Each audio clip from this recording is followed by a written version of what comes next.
اعوذ باللہ من الشیطان اللعین الرجیم بسم اللہ الرحمن الرحیم اعوذ باللہ من الشیطان اللعین الرجیم بسم اللہ الرحمن الرحیم الحمدللہ الذی جعلنا من المتمسکین بولایت علی بن ابی طالب علیہ السلام والسلام علی نبی الرحمہ احمد مصطفیٰ محمد مصطفیٰ صلی اللہ علیہ وآلہ وسلم وعلى آلہ الطیبین الطاہرین المعصومین المنتجبین ولعنۃ اللہ علی اعدائہم من الآن الى قیام یوم الدین آمین یا رب العالمین. اما بعد فقد قال اللہ تبارک و تعالی فی قرآن مجید بسم اللہ الرحمن الرحیم یا ایھا الذین آمنوا کتب علیکم الصیام کما کتب علی الذین من قبلکم لعلکم تتقون. صدق اللہ العلی العظیم وصدق رسول النبی الکریم. ایمان لانے والو، تم پر اللہ نے روزہ فرض قرار دیا ہے، واجب قرار دیا ہے، تم پر لکھا گیا ہے، لکھنے والا خود پروردگار ہے، لیکن تمہیں ڈر نہ ہو، خوف نہ ہو، اس لیے کہا تم پر روزہ فرض کیا گیا ہے. یعنی کوئی اور نہیں ہے فرض کرنے والا، فرض خدا نے کیا.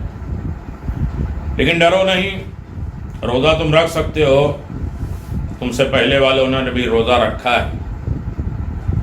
اور ایسا نہ ہو کہ روزہ سے بھوک اور پیاس کا ذریعہ ہو. تم روزہ ایسا رکھو جیسے روزہ رکھنے والوں نے روزہ رکھا ہے. دعا کرتے رہو کہ ہمارا روزے کو ان لوگوں کے ساتھ شامل کر دے جنہوں نے روزہ رکھا ہے. ہماری نماز کو ان جیسے لوگوں کی نمازوں میں قرار دے جنہوں نے نمازیں پڑھ کے دکھایا. ہم اس لیے کہتے ہیں کہ ہم ڈر رہے ہیں، خوف زدہ ہو رہے ہیں، ہماری نماز کی کوئی حیثیت نہیں اور ہمارے روزے کی کوئی حیثیت نہیں، اس لیے کہ ہم خواب غفلت میں ہیں، سوئے ہوئے ہیں، بے توجہ ہیں، ہم سے چوک ہو گئی، ہم سے بھول ہو گئی. لہذا پہلے دن ہوشیار کیا گیا، جگایا گیا. اب جاگ کے ہم کریں کیا؟ تو کہا قرآن مجید کی تلاوت کرو. قرآن سے فائدہ کیا ہوگا؟ کہا قرآن مجید کے فائدے سے عقل ملے گی، ہنر ملے گا، ذہن ملے گا. اب قرآن مجید سے جو ہے وہ ہم نے ذہن اور فکر مانگ لی کہ نہ ہم کسی کو بیوقوف بنائیں گے نہ بیوقوف بنیں گے. یہ بھی ایک عقل کی علامت ہے. عام طریقے سے ہم لوگ سمجھتے ہیں کہ ہم نے کسی کو بیوقوف نہیں بنایا. تو میرے عزیزو، بیوقوف بننا بنانا، مکر کرنا یا مکر دینا یا مکر کھانا، یہ دونوں عقل کے خلاف ہے. مومن ایک سوراخ سے دوبارہ ڈسا نہیں جاتا ہے. مومن کے اندر اتنا عقل و فہم ہو کہ وہ دھوکہ کھائے بھی نہیں، مکر دے نہیں اور مکر کھائے. پھر اس کے بعد ہم نے جو ہے ٹھیک ہے عقل و ہنر لے لیا. تو اس عقل سے فائدہ کیا ہے؟ کہ ذکر الہی کی لذت چاہیے، اللہ کے ذکر، اللہ کے پیغام، اللہ کی باتوں میں تمہیں مزہ آنے لگے. مزہ آ گیا، ہم بہت اوپر، بہت ہائی کوالٹی پہ ہو گئے. کہا نہیں، ابھی رکو، استغفار کی دولت بھی مانگتے رہو تاکہ پچھلا تمام چیزیں ختم ہو جائیں اور آگے تم بڑھتے جاؤ. اور یہ بھی نہیں کہ ذکر الہی کی لذت محسوس ہو گئی تو تم کامیاب ہو گئے. کل ہم نے یہ کہا تھا کہ اولیاء خدا جو مقربین پروردگار ہیں، قانتین ہیں، قناعت کرنے والے، ان کے ساتھ ہمیں شامل فرما. یعنی کمال یہ نہیں کہ انسان کے ذکر الہی کی لذت محسوس، بڑا مزہ آ رہا ہے، اور ہم نے ائمہ معصومین اور ہدایت اور قرآن، پیغامات سب کچھ چھوڑ دیا. ضروری نہیں کہ بہت بڑا ادارہ بنا لیا جائے اور بہت سے لوگ اس میں موجود ہوں اور انسان کو بڑا مزہ آ رہا ہے ان کی تقریروں میں، ان کی اسپیچ میں. تو مزے کے لیے ہم کچھ بھی کر لیں، مزے کے لیے کچھ بھی نہیں کر لینا ہے. مزہ اس میں ہے جس میں اولیاء خدا، مقربان خدا کے قریب انسان قریب ہو، جو خدا کے مقرب ترین بندے ہیں ان کے ساتھ ہونا، یہ ہے تقرب. ورنہ اتنی عقل و فہم نہیں ہے کہ بدعت کیا ہے اور سنت کیا ہے. بدعت اور سنت ایک ہو ہی نہیں سکتی. جہاں تراویح بدعت ہے، جس کا کرنے والا بدعتی ہے، جس نے رائج کیا وہ بدعتی ہے، آج تک اس کے فالوور یہی کہتے ہیں کہ یہ بدعت ہے، اور فرق یہ ہے کہ بدعت حسنہ ہے.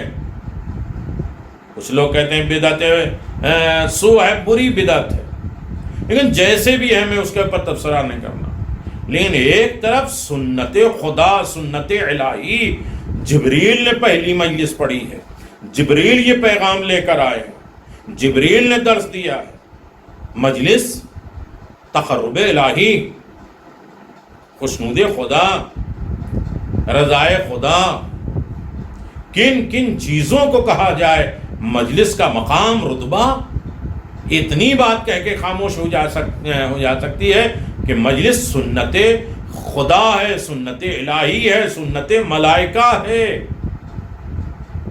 تراویح پیغمبر کے زمانے میں نہیں، یہ تو وہ خود کہتے ہیں، لیکن مجلس یاد حسین، مصائب حسین، تذکر حسین رسول کے زمانے میں ہے۔ جبریل اسے لے کر آئے، رسول نے اپنی زندگی میں اس کا اہتمام کیا، حسین ابن علی سے، کہ ولادت کے وقت، ولادت سے پہلے، ولادت کے بعد، شہادت کے بعد، یہ ساری جگہ امام حسین علیہ السلام کی مجلس منعقد کی۔ خود انتقال کے بعد آ کے ام سلمہ کے ساتھ مجلس منعقد کی۔ کتنے واقعات موجود ہیں۔ جناب زینب سلام اللہ علیہا، جناب ام کلثوم نے مجلس کی بنیاد رکھی۔ چوتھے امام نے یزید کے دربار بدعتیوں کے درمیان میں بھی مجلس حسین منعقد کر دیا کہ بدعت اور چیز ہے، سنت اور چیز ہے۔ حیف ہے ایسے لوگوں کو جو زبان کے لقلقے سے صرف اتحاد میں اتنے مرے ڈوبے جا رہے ہیں کہ کچھ بھی ہو، نجس چیز بھی کھا لو، نجس دین بھی مان لو، بدعت چیز کو بھی ایکسپٹ کر لو، کہیں وہ نیچے نہ دکھیں۔ ارے کس کی حفاظت کر رہے ہو؟ کس کے سپورٹ میں جا رہے ہو؟ اللہ اکبر، امام زمان آج تک نگراں ہے اور خون کے آنسو روتے ہیں انہی مجلس حسین کے، مصائب حسین سے۔ تو مجلس ایک گراں قدر چیز ہے، سنت کا مقابلہ بدعت نہیں کر سکتا۔ افسوس ہے۔ پھر بات یہاں تک ہے کہ مجلسوں کا پیسہ لیا جاتا ہے، یہ سب بات کھولو نہیں، ورنہ بڑی دور تک کھلے گی۔ تو یہاں کے سماج و سوسائٹی ہے کہ علماء ذاکرین پیسہ لینا بند کر دے، ٹھیک ہے بند کر دیتے ہیں، لیکن جن چیزوں میں انسان نیک کام کر رہا ہے سب میں لین دین بند کرے۔ کوئی کتاب کی دکان چل رہا ہے، کتاب فری میں بانٹو، نیاز پکوا رہے ہو، نیاز فری میں پکوا، نیاز بٹوا رہے ہو، نیاز فری میں بانٹو، لائٹیں دے رہے ہو، ممبارگاہ چلا رہے ہو، سب فری میں۔ صرف ایک ڈپارٹمنٹ، ایک محکمہ، ایک چیز کے اوپر ٹارگٹ کیا جائے، ٹھیک ہے یہ بھی منظور ہے۔ تو جو کہنے والا ہے وہ اتنا بڑا میدان اور ادارہ بنا کے بیٹھا ہے بغیر کسی سے لیے دیے، وہی سب بند کر دے۔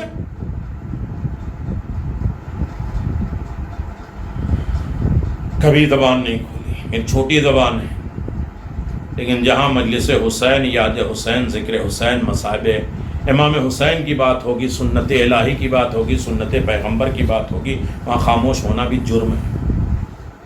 افسوس، صد افسوس، بدعتیوں نے اس حد تک بدعتی بنا دی کہ بظاہر سنت رسول، سنتی لباس پہننے والے بھی آج بدعت کے فیور مقایسہ کر رہے ہیں۔ اللہ، یہ کہہ کے ہم خاموش ہو نہیں سکتے۔ تو ذکر الہی کی لذت مل جائے تو یہ کمال نہیں ہے۔ اس کے بعد یہ ہے کہ مقرب ترین اولیاء الہی سے ہماری وابستگی ہو جائے، ان سے محبت اور تعلقات ہو جائے۔ اب اولیاء الہی کی بارگاہ میں ہم پہنچ گئے، بہت معراج حاصل کر لی، تب ڈرو ایسی کوئی غلطی نہ ہو جس کی وجہ سے رسوائی۔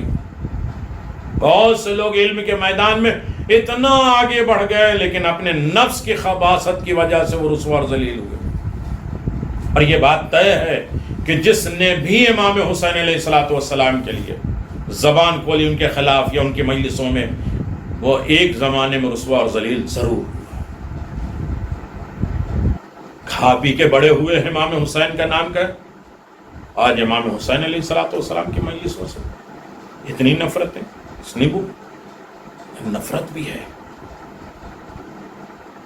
تو چلے جاؤ نا بھائی، اسی بدعت کو انجام دو، کون روک کے رکھا؟ بہت اچھا ہوگا، تم بھی وہ بدعت کرو۔ سنتوں کی طرف کیوں جا رہے ہیں؟ سنتی لباس کیوں پہنے؟ سنتی چیزیں کیوں اپنا رہے ہیں؟ کسی کو بنا نہیں رہا ہوں، لیکن یہ مزاج میں پیدا ہو۔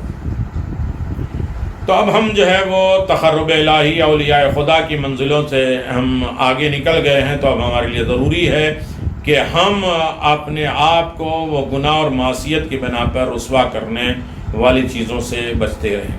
تو آج کے دن میں دعا کی گئی ہے کہ میرے اللہ اولیاء خدا کی بارگاہ میں ہم پہنچ گئے، اب وہ اسباب ناراضگی سے پناہ مانگی گئی ہے کہ کون کون سا سبب ہے، ریزن ہے، وجہ ہے جس سے خدا ناراض ہو جاتا ہے۔ اس لیے کہ ہمیں اپنے ایمان کی حفاظت کرنا، اپنے روزے کی حفاظت کرنا، اپنے دین کی حفاظت کرنا ہے۔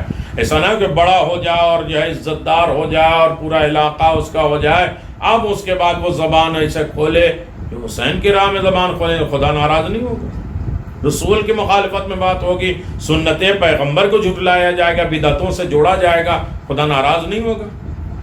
اللہم لا تدخلنی فیہ لتعارض معصیت ولا تضربنی بسیات نقمتک وزحزحنی فیہ من موجبات وسخطک بمنک وعیادک یا منتہی الرغبہ۔ اے خدا، مجھ کو اس دن معصیت کی وجہ سے رسوا، نافرمانی کی وجہ سے رسوا ذلیل نہیں کرنا، اور اپنے عذاب کا تازیانہ مجھے نہیں مارنا۔ مجھ کو اس دن دور رکھ اپنے غضب کے اسباب سے۔ تجھے تیرے احسان اور نعمتوں کا واسطہ ہے، رغبت و آرزو رکھنے والے کی آرزو اور تمنا۔ آج کی دعا میں بظاہر 3 چیزیں ہیں، ورنہ بے پناہ چیزیں ہیں۔ ایک تو ہے مواخذہ، پکڑنا نہیں، تعرض، معصیت، ضرب، نقمت، موجبات اور سخط، راغبین، یہ بہت سی چیزیں ہیں۔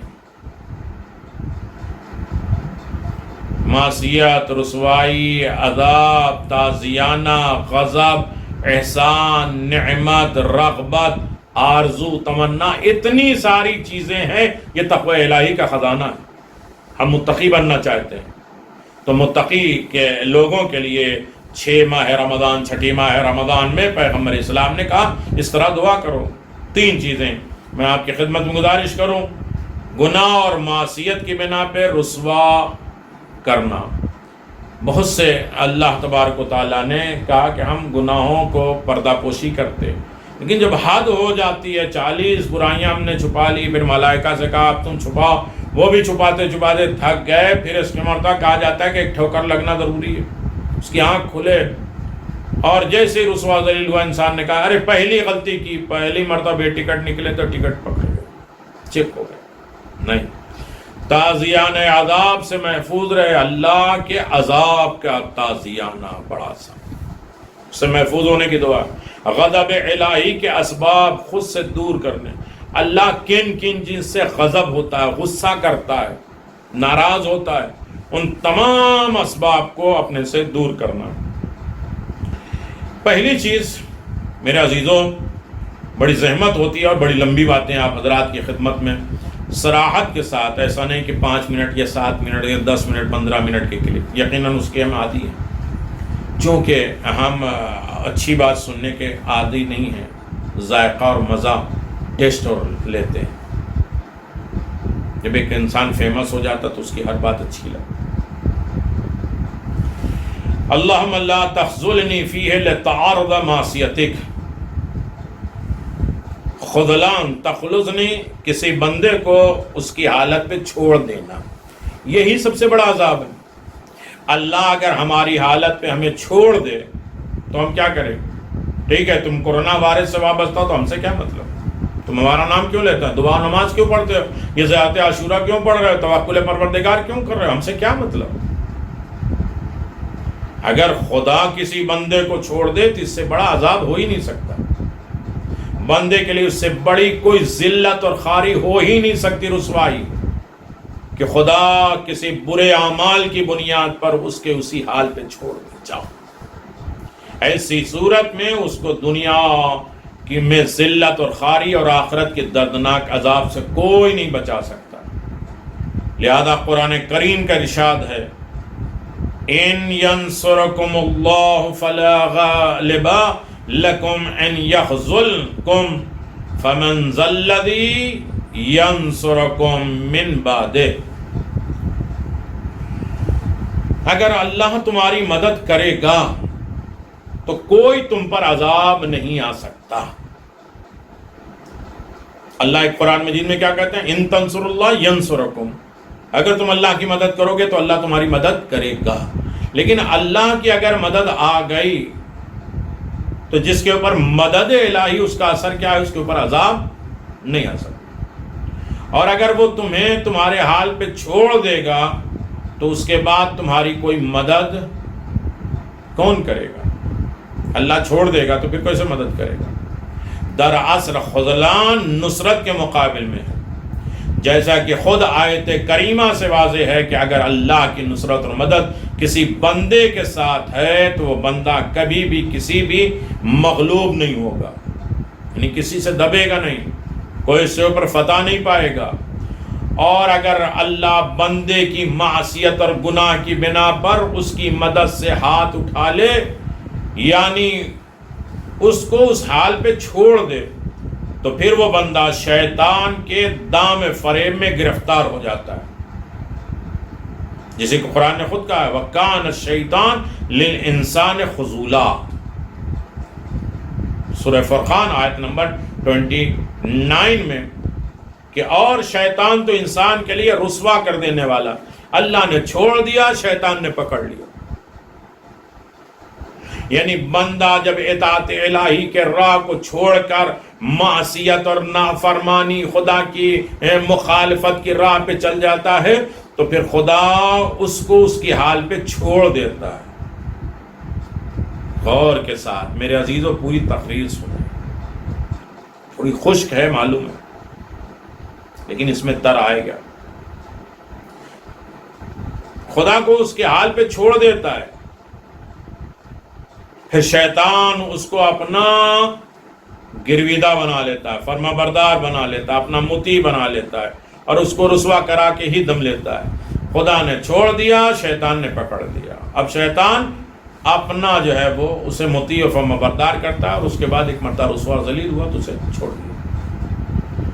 نافرمانی، معصیت اور اس کے قسمیں کیا ہیں؟ کتنی طریقے کی معصیت، برائیاں، نافرمانی خدا پائی جاتی ہے. معصیت گناہ کو کہتے ہیں، یعنی خدا کے احکام کی نافرمانی کرنا. جن کاموں کا اللہ نے حکم دیا ہے انہیں بجا لانا اور جن کاموں کو انجام دینے سے روکا ہے ان کو انجام دینا، یہ گناہ ہے. کبھی یہ گناہ 3 طریقے کا ہوتا ہے. کبھی اعتقادی گناہ جیسے شرک خدا یا ائمہ معصومین کی شان میں غلو کرنا یا ان کے مرتبے کو کام جاننا. یہ کیا ہے؟ اعتقادی گناہ کہ بدعت کو سنت میں جوڑ دے، دونوں کا مقابلہ کر لو، یا تو غلو کر لو. غلو یعنی ائمہ معصومین کی کوئی حد انسان معین کر ہی نہیں سکتا اور معین کرے اس کے اوپر چلا جائے، یعنی ان کو خدا مان لے. نہیں، حاکم بدان کوئی انسان ائمہ معصومین کو خدا نہیں مانتا، لیکن ان کے رتبے کو گھٹا دے، یہ بھی انسان جو ہے گناہ گار ہے.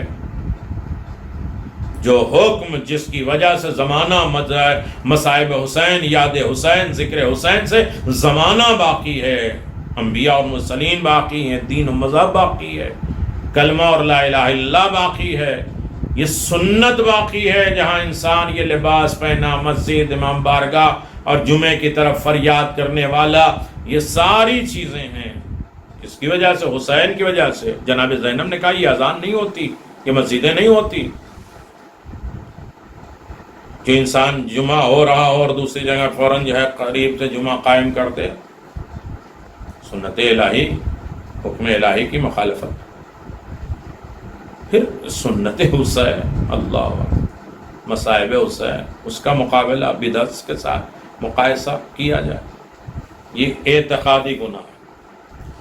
قلبی گناہ جیسے ریا، دکھاوا، تکبر، غرور، حسد، جلن، بغض، عناد، سوء ظن، خود پسندی، یہ دلی گناہ ہے.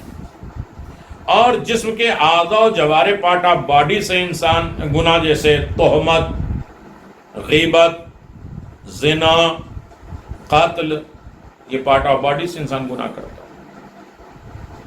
یعنی ہمارے معصیت کے لیے ہمیں چھوڑ نہیں دینا.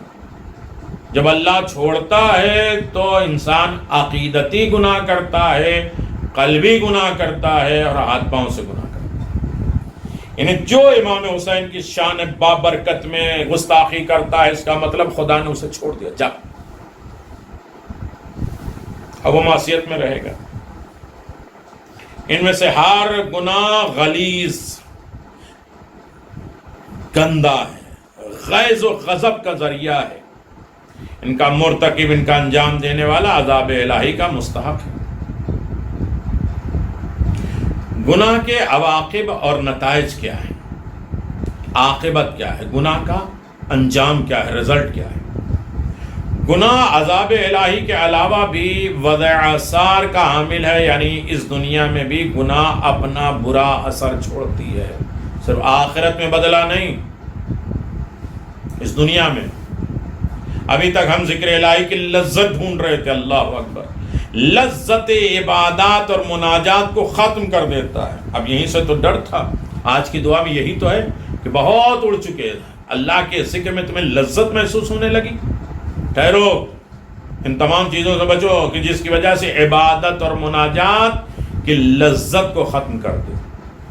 نہیں مزہ آ رہا ہے عبادت میں، مناجات میں نہیں مزہ آ رہا ہے. روایات میں وارد ہے کہ اگر عالم اپنے علم پر عمل نہ کرے تو خدا کی جانب سے اس پر کم ترین عذاب یہ ہوتا ہے کہ مناجات کی لذت اور شیرینی اسے چھین لی جاتی ہے.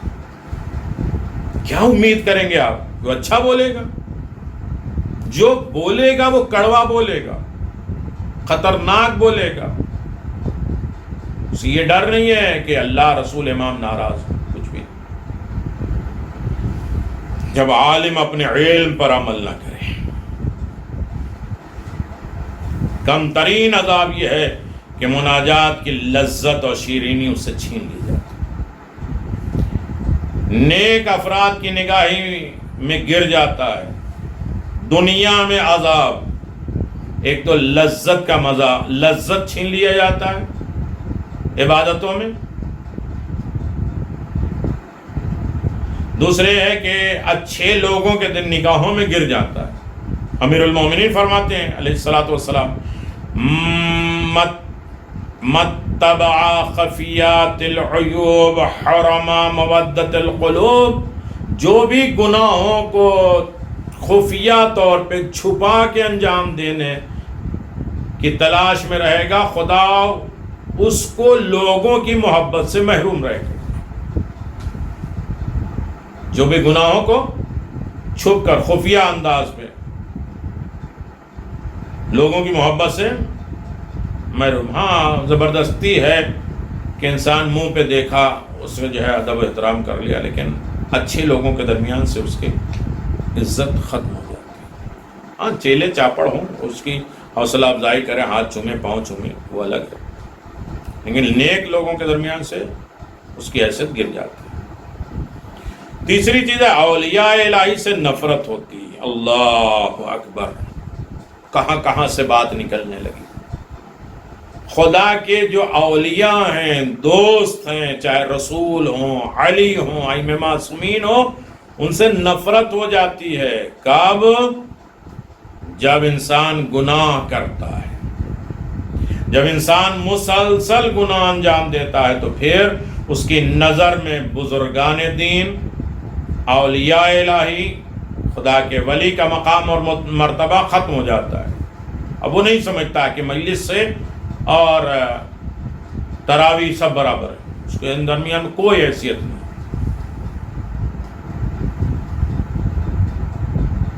اولیاء خدا کا مقام گر گیا. آہستہ آہستہ اس سے بغض اور حسد کرنے لگتا. امام حسین نے روز عاشور دشمنوں پر حجت تمام کرنے کے بعد فرمایا کہ رسول خدا نے تمہاری دشمنی کا سبب یہ ہے، رسول کے بیٹے سے، کہ تمہارے پیٹ حرام سے پر ہو چکے ہیں. لہذا تم حق اور مظلومیت کی آواز نہیں سن سکتے. مجلس مظلوم کا حق کی آواز ہے، اسے تم برداشت نہیں کر سکتے. بلا اور مصیبت کا نزول ہوتا ہے، جو انسان نافرمان ہو جاتا ہے، معصیت والا ہوتا ہے. ہم پہچانتے جائیں، یہ علامتیں نشانیاں ہیں کورونا وائرس کے نہیں، خطرناک بیماری کے جس کا کوئی علاج نہیں ہے. اللہ کے مقرب ترین بندے بن چکے ہو تب ان تمام چیزوں سے بچو، تاکہ ملنے کے بعد تم سے چھینا نہ جائے. خذلنا میں چھوڑ نہ دینا تیری نافرمانی کی وجہ سے. اثر کیا ہے گناہوں کا اثر؟ چوتھا اثر بلا اور مصیبت کا نازل ہونا. گناہ بذات خود بلا اور مصیبت ہے، اس کے علاوہ دیگر مصیبتوں کا سبب بھی ہے. قرآن کریم میں ارشاد ہے ما اصابکم من مصیبت فبما کسبت ایدیہم، سورہ شورى آیت نمبر 30 جو نوٹ کر رہے ہیں. اور تم پر جو بھی مصیبت پڑتی ہے وہ تمہارے ہاتھوں کی کمائی اور اپنے کرتوت کا نتیجہ ہے، ہاتھوں کی بھیجی ہوئی چیز. بما قدمت ایدیہم، جو کچھ تم نے اپنے ہاتھوں سے بھیجا ہے اس کا نتیجہ ہے. امام رضا علیہ السلام نے ارشاد فرمایا کلما احدث العبادة من الذنوب ما لم يكونوا يعلمون احدث اللہ لهم من البلاء ما لكم يكونوا يعرفون. اللہ اکبر. اصول کافی جلد نمبر 2. جب بھی بندہ اپنے گناہوں کو انجام دے جن کو اس سے پہلے کبھی نہیں انجام دیا تھا، تو خدا اس کے لیے ایسی نئی بلائیں نازل کرتی ہے کہ وہ اس سے قبل اس کے متعلق انہوں نے سنا بھی نہیں. آپ کہتے ہیں کورونا وائرس کے بارے میں کبھی سنا ہی نہیں، یہ بیماری نئی پیدا ہوئی ہے. تو امام نے فرمایا جب بھی بندہ ایسے گناہ کو انجام دے گا جس کو اس سے پہلے کبھی انجام نہیں دیا گیا ہو، سوچئے ہو کہ تراویح اور مجلس برابر ہے، کہ گناہ تو کبھی نہیں ہوا تھا، تو خدا اس کے لیے ایسی نئی بلائیں نازل کرتا ہے اور اس میں ساری دنیا پھنس جاتی بیچاری، اس سے قابل اس کے لوگوں نے نہیں سنا. نیکیوں کی بربادی، گناہ کا دنیا میں اثر کیا ہے؟ 8ویں امام فرماتے ہیں تقوا الذنوب فإنها ممحقة للخيرات. گناہوں سے بچو کیونکہ گناہ انسان کے نیک اعمال کو برباد کر دیتا ہے، عمر کو کوہتا کر دیتا ہے، عمر چھوٹی ہو جاتی ہے. زندگی، ایج، عمر انسان کا سرمایہ جس کے ہوتے ہوئے انسان بلند درجات کو حاصل کر سکتا ہے. اس کے لیے اولیاء الہی ہمیشہ لمبی دعاؤں کے لیے، لمبی عمروں کے لیے دعا کرتے تھے. ان تطیل عمری فی طاعتک، اے خدا میری عمر کو لمبی فرما اپنی اطاعت کی راہ میں، کہ یہ لمبی عمر ہو لیکن تیری اطاعت کے لیے ہو، تیری نافرمانی کے لیے نہیں. لیکن بعض گناہ ایسے ہوتے ہیں جن کی بنا پر عمر کوتا ہو جاتی ہے، مختصر ہو جاتی ہے، کم ہو جاتی ہے. قطع رحم عمر کم کر دیتی ہے. امام صادق علیہ السلام نے فرمایا یعنی عمر کم ہو جاتی ہے، یہ بھی گناہ کے اثر ہیں. نعوذ باللہ من الذنوب التي تعجل الفناء وهي قطيعة الرحم. اللہ اکبر. خدا سے پناہ مانگتے ہیں ان گناہوں سے جو تاجیل مرگ کا سبب ہوتا ہے، بڑی جلدی مرنے کا سبب بن جاتا ہے. اور قطع رحم یعنی قریبی رشتہ داروں سے قطع تعلق کر دو، یہ بھی گناہ کا اثر ہے. 7واں اثر فقر و تنگدستی. اللہ اگر ہمیں چھوڑ دے گا تو ہم نافرمان ہو جائیں گے، شیطان ہمیں پکڑ لے گا، اور جب نافرمان ہو جائیں گے تو دنیا کی یہ خرابیاں، یہ رزلٹ ہمارے سامنے ہوں گی. فقر و تنگدستی، انسان کبھی بھی گناہ کی بنا پر فقر و تنگدستی کا شکار ہو جاتا ہے، تنگدست ہو جاتا ہے، مفلس ہو جاتا ہے، اس کے رزق کی برکتیں ختم ہو جاتی ہیں، رزق سامنے ہے کھا نہیں سکتا. رسول خدا صلی اللہ علیہ وآلہ وسلم نے فرمایا ان العبد لِيُذْنِبُ الذَّنْبَ فَلْيُحْرَمُ بِهِ الرِّزْقَ وَقَدْ كَانَ حَيًّا لَهُ۔ اور بندہ جب کسی گناہ کو انجام دیتا ہے تو وہ رزق سے محروم ہو جاتا ہے، جبکہ وہ اس کے لیے آسانی سے حاصل ہونے والا تھا۔ بڑی آسانی ساتھ کام تو بالکل سامنے پکا تھا، صبح آئے گا چیک ہوگا، اور وہ آدمی آنے والا، اس نے وعدہ کیا 10 منٹ، ہوتے ہوتے کام، یقینی کام رک جی گیا، یہ نافرمانی گناہوں کی وجہ سے۔ اللہ 8واں اثر اشرار امت کا غلبہ۔ غلط لوگ، شر لوگ، برے لوگ امت کے حاکم بن جائیں گے، سرپرست بن جائیں گے، وہ بھی اپنی وجہ سے نہیں، ہمارے گناہوں کی وجہ سے۔ اللہ نے جب چھوڑ دیا تو ہم نے معصیت کر لیا، معصیت کر لی تو شیطان نے پکڑ لیا، شیطان نے پکڑ لیا تو اپنی فرما برداری کرائے گا، اور ایک مرتبہ اپنا بنا کے اس کے بعد وہ لات مار کے چھوڑ دے گا، جاؤ رسوا ذلیل ہو۔ جب سوسائٹی اور ماحول اور معاشرے اور دنیا میں فساد کے مقابل میں امر بالمعروف نہیں عن المنکر کے فرائض پر عمل نہیں کیا جائے گا، لوگوں کو اچھائی کی طرف دعوت نہیں دی جائے گی، برائی سے روکا اور ٹوکا نہیں جائے گا، تو خدا ان پر اشرار اور ظالموں کو مسلط کر دے گا، شر لو۔ اور امر بالمعروف نہیں عن المنکر کے فرائض کو انجام نہ دینا ایک عظیم گناہ ہے۔ امام صادق علیہ السلام نے فرمایا لا تترکوا الامر بالمعروف والنہی عن المنکر فیولی علیکم اشرارکم۔ امر بالمعروف، نیکیوں کی ہدایت دینا، برائیوں سے روکنا کو اگر چھوڑ دیا جائے، مت چھوڑو، امام نے کہا مت چھوڑو، ورنہ تم پر بدترین لوگ مسلط ہوں گے۔ اب یہ نہیں کہنا ہمارا حاکم کیسا ہے، ہمارا لیڈر کیسا ہے، ہمارا قائد کیسا ہے۔ جب انسان اچھائیوں کو بتانا چھوڑ دے گا، برائیوں سے ٹوکنا چھوڑ دے گا، تو اس کے سر پہ برے لوگ بیٹھیں گے، اس کے حاکم بیٹھیں گے۔ اس کے علاوہ معصیت اور گناہ کے اور بھی بہت سے نتائج ہیں، رزلٹ ہیں، جن کا ذکر احادیث معصومین علیہ الصلوۃ والسلام میں موجود ہے۔ یقیناً انسان اللہ کی معصیت سے پرہیز کرے تاکہ وہ عذاب آخرت کے علاوہ ان سنگین نتیجوں اور عاقبت سے محفوظ رہے، دنیا اور آخرت کی رسوائی سے بھی بچ سکے۔ اسی لیے روزہ دار بندے کی زبان پر آج کے دن یہی دعا ہوتی ہے کہ پروردگار مجھے اس دن معصیت کی بنا پر رسوا نہیں کرنا، نافرمانی کی بنا پر رسوا نہیں کرنا، گناہوں کی وجہ سے ذلیل نہیں کرنا، یعنی مجھ کو میری حال پہ نہ چھوڑ۔ خدا نے اگر چھوڑ دیا تو پھر کچھ نہیں، حرام تیرے تازہ کرم اور تیری نصرت اور تیری امداد کے محتاج رہیں گے۔ اللہ اکبر، اس سمجھنے میں بہت سی باتیں ہوں گی۔ دوسرا فقرہ، لا تضربنی بسیات نقمتک۔ سیات صوت سے ہے، سین واو تو ہے، جس کے معنی ہے کوڑے کے، تازیانے کے۔ نقمت عقوبت اور عذاب کو کہتے ہیں، اور اسی سے انتقام بھی لیا گیا ہے۔ نقمت انتقام، خون مظلوم کربلا کا انتقام لینے والے منتقم ہیں، خون حسین، اسی سے نقمت، بدلہ، عقوبت، عذاب، یعنی منتقم، عذاب دینے والا، بدلہ لینے والا، جس کے معنی مقابل میں مثل کے ہیں۔ یعنی شریعت مقدسہ میں ہر عمل کی جزا و سزا ہے، برے کام کا برا نتیجہ اور نیک عمل کا نیک نتیجہ ہوتا ہے۔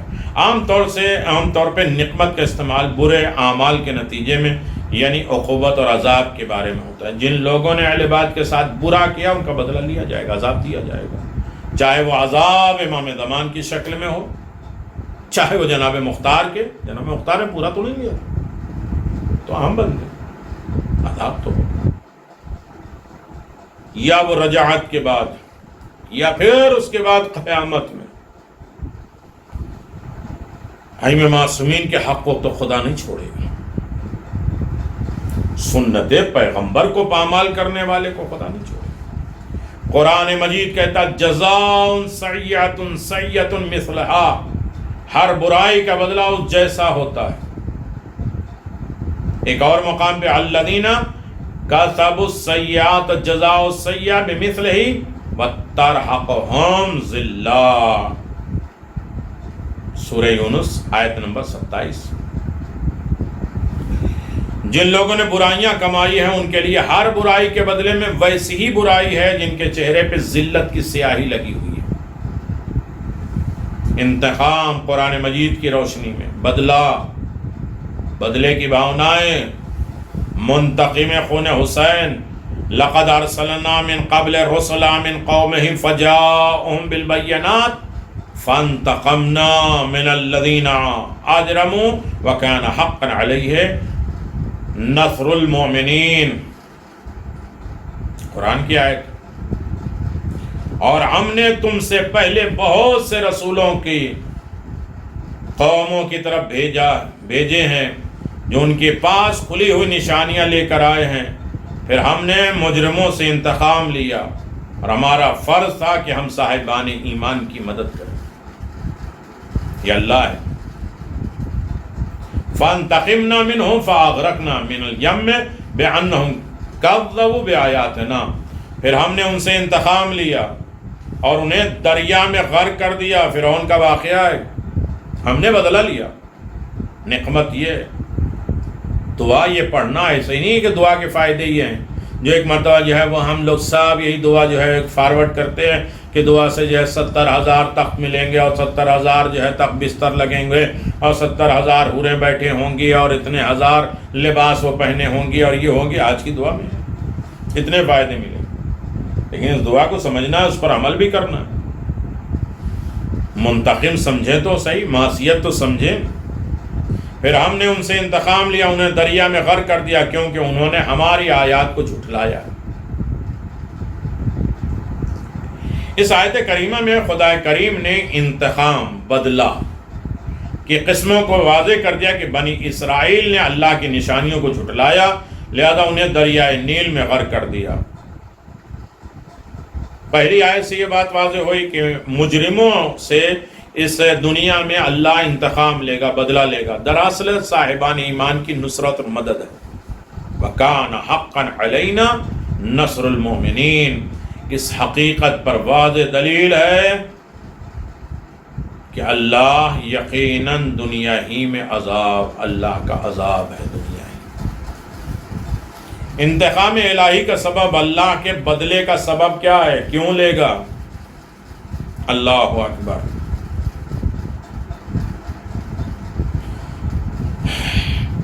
کچھ ایسے کام ہیں، امور ہیں، موارد ہیں جن کی بنا پر انسان انتقام الہی کی لپیٹ میں آ جاتا ہے۔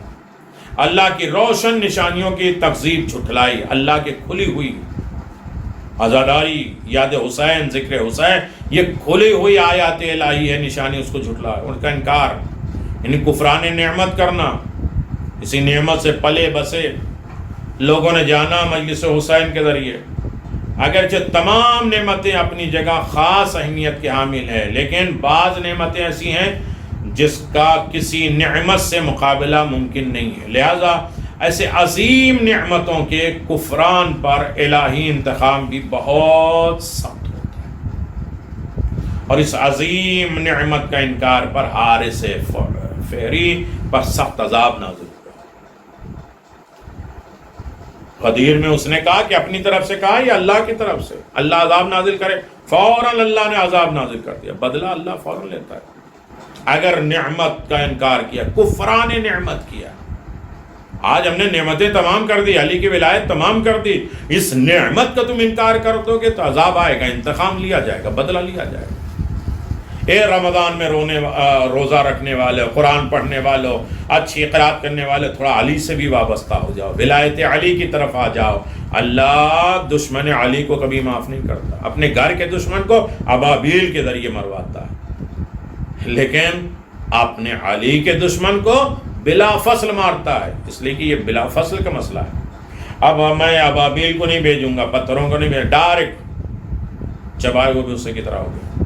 لہذا ماہ رمضان المبارک میں اس دن کی دعا میں بندہ اللہ کی بارگاہ میں یہ التجا کرتا ہے کہ بار الہ، آج کے دن برکت اور عظمت کے طفیل میں مجھ پر معصیت کی وجہ سے نقمت اور انتقام کے کوڑے نہیں برسا۔ تیسرا جملہ اور بات تمام ہو جائے۔ آپ دیکھیں کہ تیسرا فرقہ وَزَحْزِحْنِي فِيهِ مِن مُوجِبَاتِ سَخَطِكَ بِمَنِّكَ وَعَيَادِكَ۔ عربی زبان میں سخت ہمارا والا نہیں، سخت وہ تیز ہے۔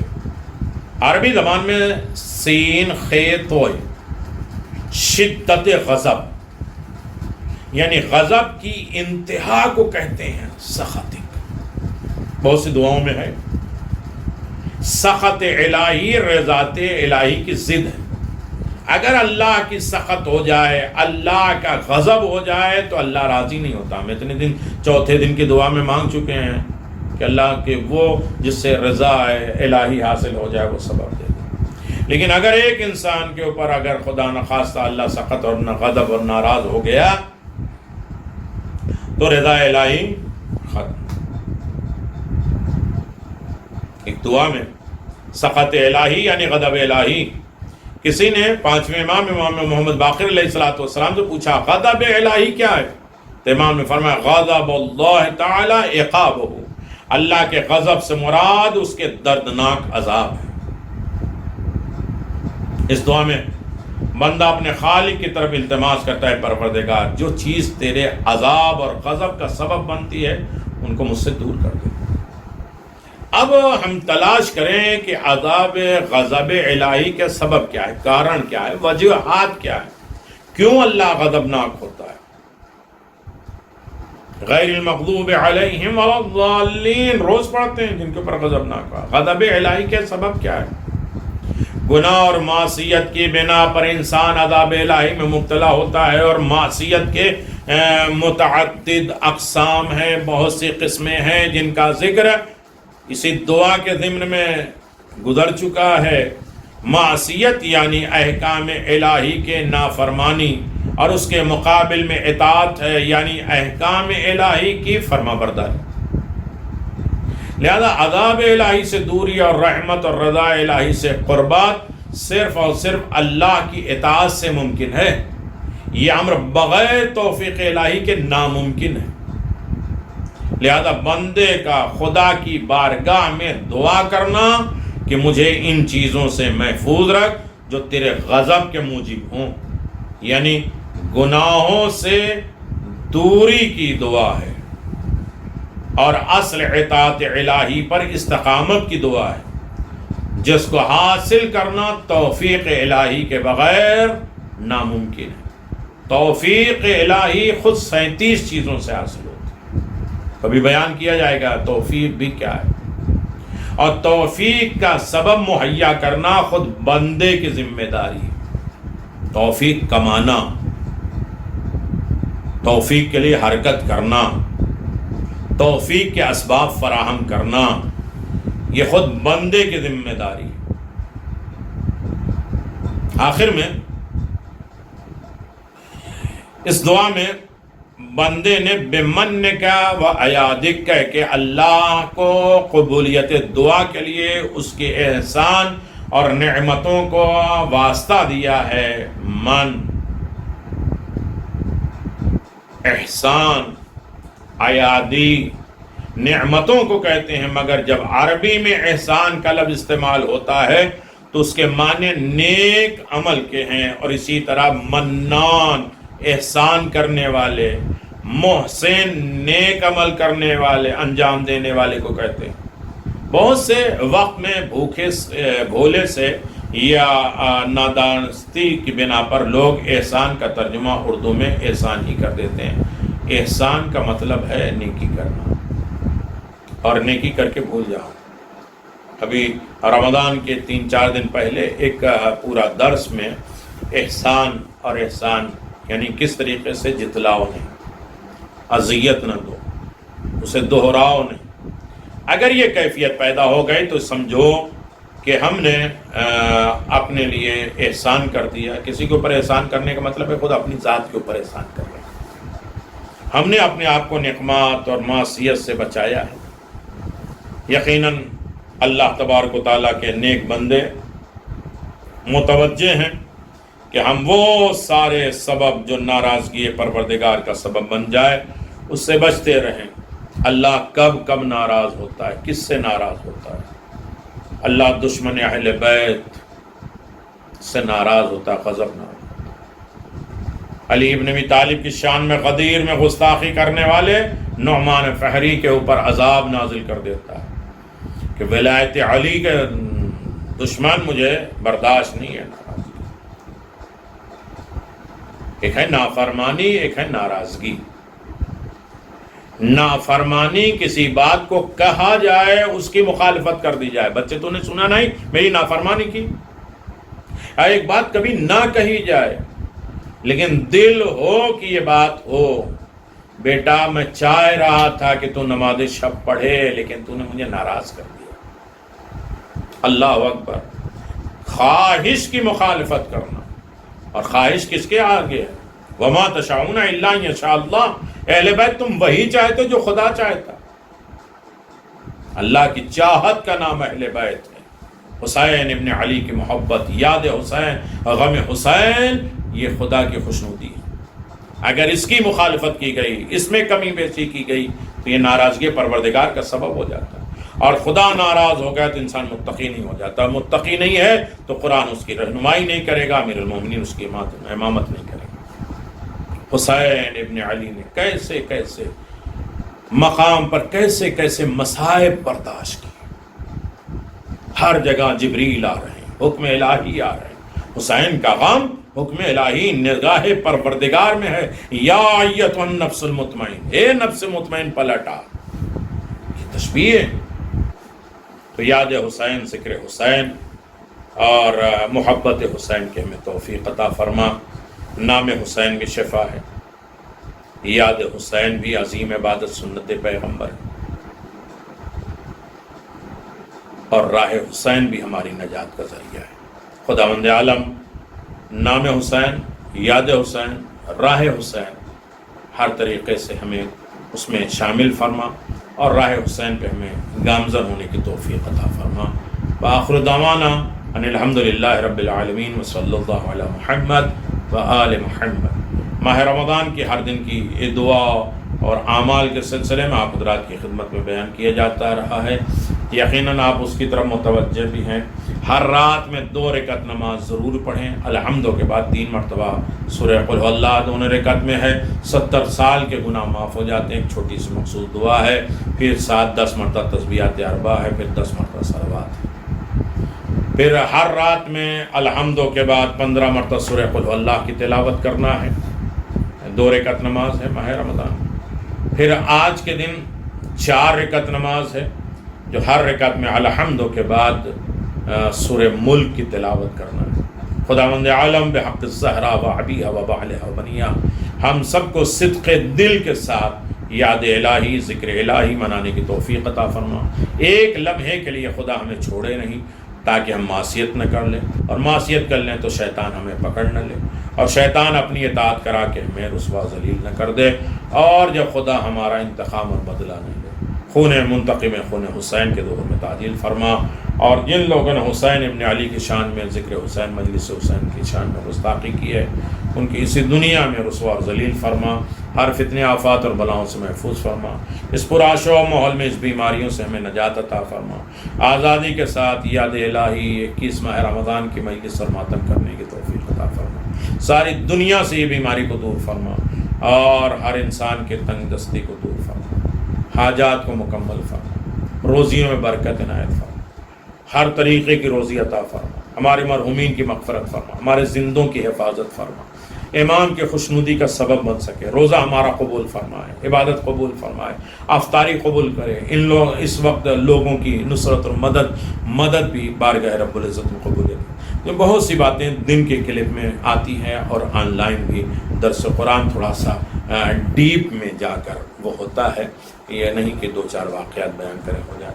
تو ان تمام چیزوں کو سننے کے لیے ہمارے دوسرے بھی چینل اور دوسرے بھی کلپ کو اور تقریر کو دیکھنا ضروری ہے تاکہ ساری بات سمجھ میں آ جائے. اعمال کے ضمن میں، دعا کے درمیان میں، فضیلت کے عنوان سے اور خطائیں اور اصلاح کے عنوان سے اور درس قرآن کے ذریعے. یہ ہمارا جو چیپٹر ابھی چل رہا ہے وہ یہ ہے کہ تقدیر سازی. ہم اپنے مقدر کو بنانے کے لیے آئے اور فکری تربیت، ذہنی تربیت، عملی تربیت کے عنوان سے کہ ہم عمل کے ذریعے اس کی تربیت کر سکیں. وآخر دعوانا الحمدللہ رب العالمین وصلی اللہ علی محمد وآل محمد وعجل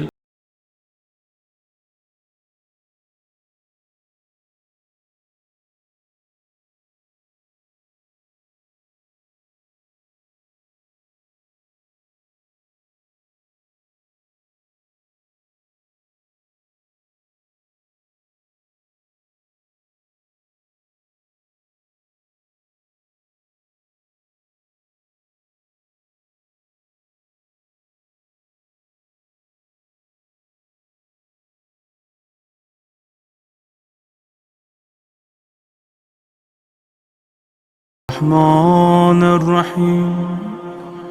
السلام عليك يا أبا عبد الله. السلام عليك يا ابن رسول الله. السلام عليك يا خيرة الله وابن خيرته.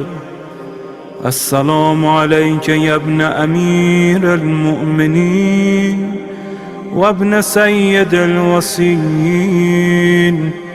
السلام عليك يا ابن فاطمة سيدة نساء العالمين.